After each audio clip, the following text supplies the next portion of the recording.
Hi guys! Katirik-tirikan na araw at nagkikrave ako ng pares. It's 1 PM right now and putang ang init talaga. Payong be, payong. Oh my gosh. Tara. I mean not literal na pares, yung parang tumbong lang tsaka soup. Andito na tayo, perfect, walang masyadong tao. Hindi ganun kainit dito sa loob. Sobrang init lang. Yan na mga bata, kakain na kami. Oh my gosh. Perfect na perfect talaga, yung tipong 45 degrees tapos magpapares ka, I love it. Kukuha rin po ako ng isaw tapos ilalagay ko sa pares. Oh my gosh.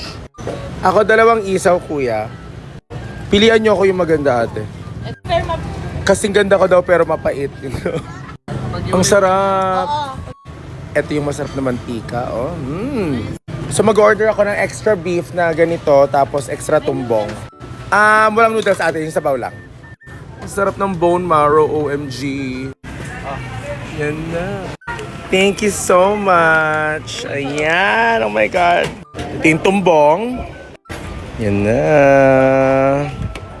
At ito na yung isaw.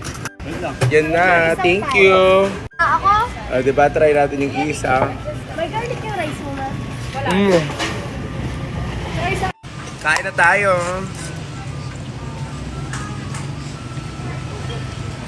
Diba? Pag sa Pinas, simpleng buhay lang, diba? Walang eme-eme. Mukha na patswa.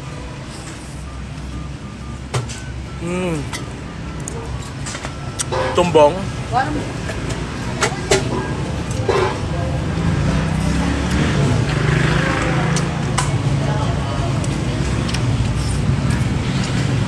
Stop.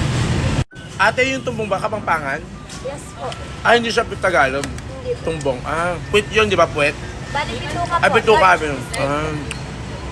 Yung sauce ng isaw. Yung isaw po to.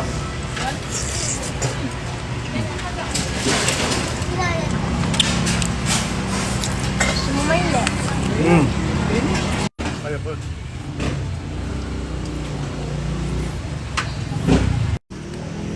Perfect sa mainit na panahon, di ba?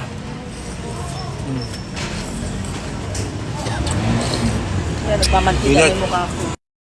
Success! Tara na!